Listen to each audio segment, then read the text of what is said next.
आज वर्ग 10 के लिए हमने एक विषय वस्तु का चयन किया है जो ऑप्टिक्स प्रकाशिकी के अधीन आता है। उसमें परीक्षा के पॉइंट ऑफ व्यू से सबसे जरूरी एक तथ्य दर्पण सूत्र का चयन किया है और उसमें भी अवतल दर्पण की सहायता से दर्पण सूत्र को कैसे प्रमाणित करेंगे।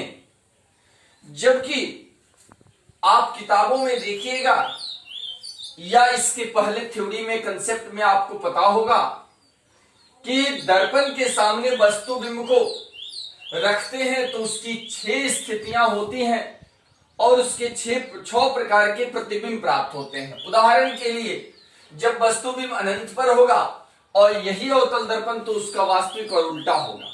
इसी तरह 6 स्थिति है कि जब वस्तु बिंब अनंत पर हो, अनंत और वक्रता केंद्र के बीच हो, वक्रता केंद्र पर हो, वक्रता केंद्र और मुख्य फोकस के बीच हो, मुख्य फोकस पर हो, मुख्य फोकस और ध्रुव के बीच हो।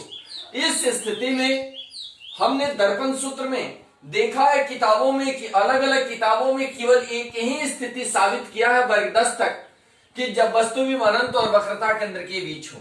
तो आखिर अनंत पर स्थित वस्तु बिंब के लिए क्या दर्पण सूत्र मान्य नहीं है? मेरा प्रश्न ये है। जब 6 स्थिति हम ही लोग पढ़ाते हैं तो और दर्पण सूत्र बताते वक्त केवल एक विधि बताकर छोड़ देते हैं, तो आखिर बाकी के 5 विधि क्या दर्पण सूत्र के नियम को नहीं मानते?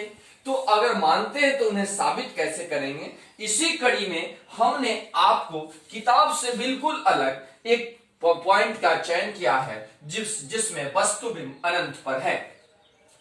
जैसा कि आप जानते हैं चित्र हमने बना दिया। m दर्पण का द्वारक है, XCP इसका मुख्य अक्ष है, वस्तु बिंब बिंदुवत यहां O पर है जिसका प्रतिबिंब 1 पर है। माना कि m एक अवतल दर्पण जिसका मुख्य अक्ष XCP के बिंदु O पर वस्तु बिंब स्थित है जिसका वास्तविक उल्टा प्रतिबिंब बिंदुवत F पर प्राप्त होता है। विशेष टिप्पणी, अनंत पर स्थित वस्तु का प्रतिबिंब मुख्य फोकस 1 पर प्राप्त होता है। अब OP बराबर वस्तु बिंब की दूरी। चूंकि यहां थोड़ा सा हम स्पष्ट करना चाहेंगे कि न्यूटन के सूत्र के अनुरूप जब वस्तु बिंब अनंत पर होगा तो उसका प्रतिबिंब मुख्य फोकस पर होगा। तो इसी आधार पर OP बराबर वस्तु बिंब की दूरी -u।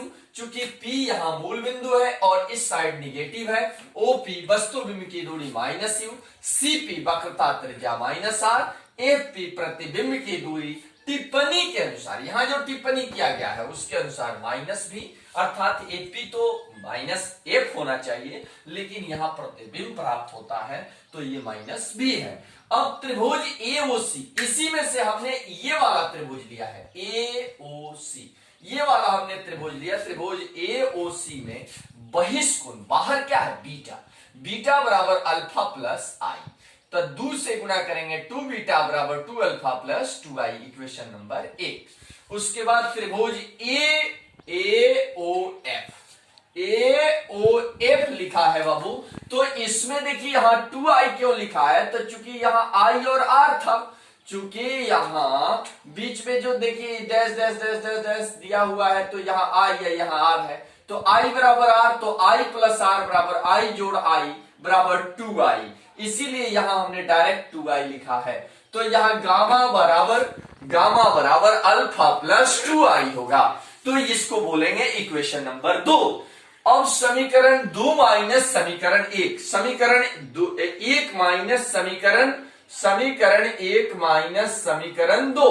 तो देखिए यहां क्या है? 2 बीटा है, यहां 2 बीटा में से गामा घट गया और यहां देखिए 2 अल्फा प्लस 2i माइनस आई या प्लस 2i।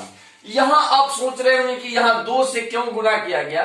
तो इसीलिए गुना किया गया कि आगे प्रश्न में 2i आने वाला था। अब यहां 2i खत्म हो गया तो 2 बीटा माइनस गामा, 2 अल्फा से अल्फा घट गया तो अल्फा हो गया। अब 2 बीटा बराबर अल्फा इधर आएगा तो प्लस गामा, तो 2 इंटू बीटा, बीटा देखिए यहां है, बीटा यहां है, तो बीटा AP बटा CP, उसके बाद अल्फा AP बटा OP और गामा AP बटा FP बटा एफ पी। अब एपी एपी हट गया तो 2 बटा सीपी बराबर 1 बटा ओपी 1 बटा एफपी। तो 2 बटा सीपी क्या है माइनस आर, 1 बटा माइनस यू 1 बटा माइनस भी। तो 2 बटा 2f बराबर 1 बाई यू प्लस 1 बाई भी।